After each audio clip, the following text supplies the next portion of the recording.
So good morning students. So we are going to discuss today one compartment open model extravascular administration.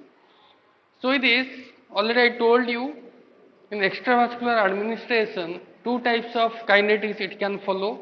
One is zero order kinetics or it may be a first order kinetics.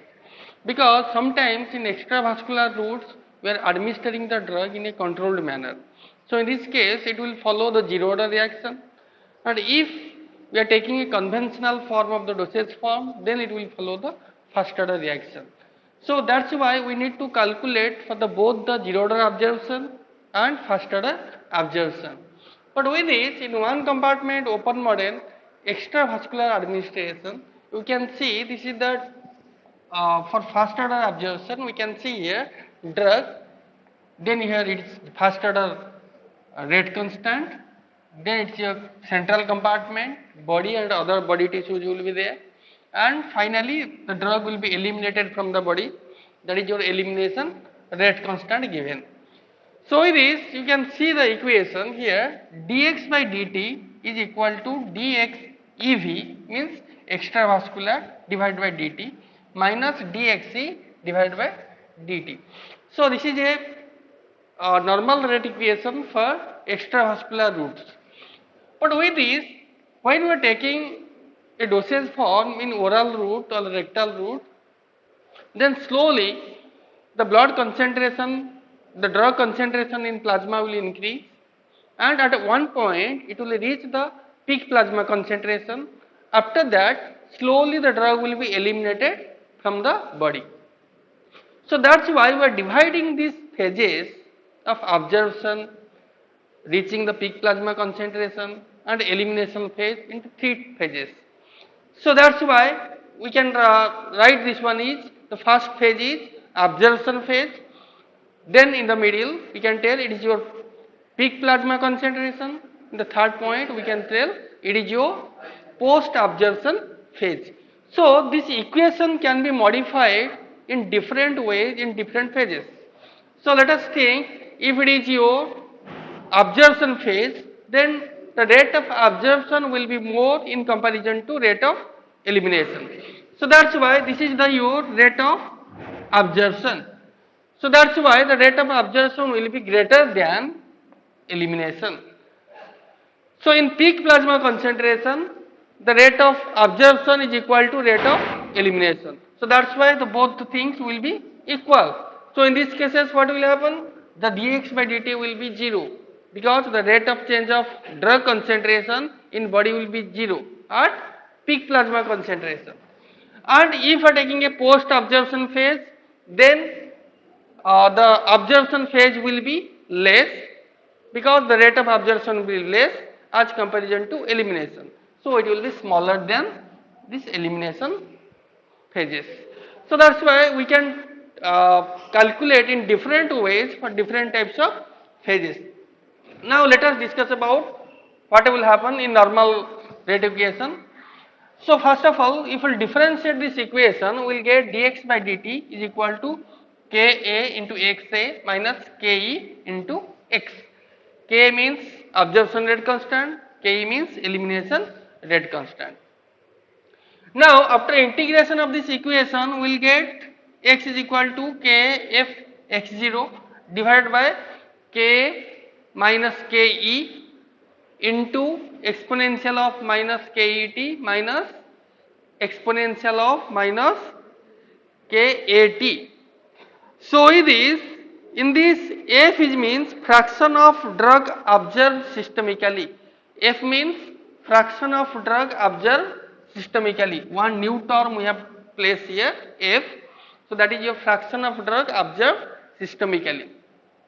And with this x0 means we can tell it is your initial concentration of drug, and other things already you know. Now the equation, after this equation is your amount of drug present in the body. Now if we will change into concentration term, then we can write C is equal to KAF x0 divided by VD, volume of distribution, into K minus KE into exponential of minus KET minus exponential of minus k80. So this is the final equation, concentration if you convert to concentration terms. Now coming to assessment of different pharmacokinetic parameters. How to evaluate different types of pharmacokinetic parameters in this. So in this we need to calculate first parameter Cmax, Tmax, elimination half-life, absorption rate constant. So these four parameters we need to evaluate in this extravascular administration. So if we calculate Cmax, we will get here derivation. I will give you in the notes. You can see. So finally, we will get Cmax Fx0 divided by Vd and exponential of minus 1. So that we can simplify to write 0.37 Fx0 divided by Vd. Then your Tmax, what is Tmax? Tmax means maximum time at which the drug concentration reaches peak plasma concentration. So Tmax means 2.303 log of Ka minus Ke divided by Ka minus Ke. So this is all about Cmax and Tmax. Now coming to the elimination rate constant. So elimination rate constant means we can write, after solving the equation, after simplifying the equation, we will get log C is equal to log K into K minus K into F x0 divided by Vd into Ka minus Ke. Then your absorption rate constant. So this absorption rate constant calculation, we are telling this equation into your method of residual.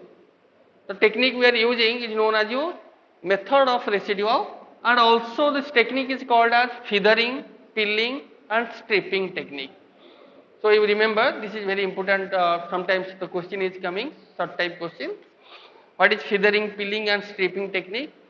What is method of residual? So what we are finding in that? We are finding absorption rate constant. So in this equation, after simplifying, after getting derivation, we will get log C is equal to log A minus KET divided by 2.303. So see here, you can see one arrow mark given in backward side. So this backward arrow mark means the C value is extrapolated. Extrapolated means to find out other terminal concentration, we are extrapolating the concentration term. Now here is the graph. In this graphical method you can see, in graphical method you can see if it is a graph versus we are taking log C versus time. So in these two lines, this is the first line, original curve, and in that we will get slope value of minus K divided by 2.303. We can find from this original curve elimination rate constant. From the slope we can get elimination rate constant, and we are taking log C versus time. The graph will be log C versus time. That means in the x axis we are taking time, y axis we are taking log C value.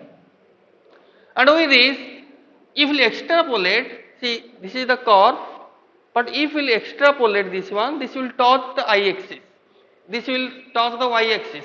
So this y axis if we will touch, we will get a log A value, we will get log A value, this value will get log y intercept, this point is known as y intercept, that will be equal to log A. So that will be equal to your log K F x0 divided by Vd into K minus K. So this extrapolate we are telling as terminal portion of the curve, terminal portion of the curve. And if we will join this line to x axis from this point, we will get another slope value of this line, and this slope value from the terminal line we got, that will be equal to minus Ka divided by 2.303.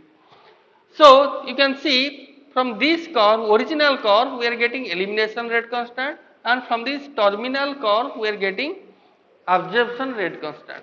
because here we need to find out the absorption rate constant, not elimination rate constant. So that's why this type of method we are telling as feathering, pilling or stripping method, and sometimes we are calling it flip-flop method, flip-flop technique.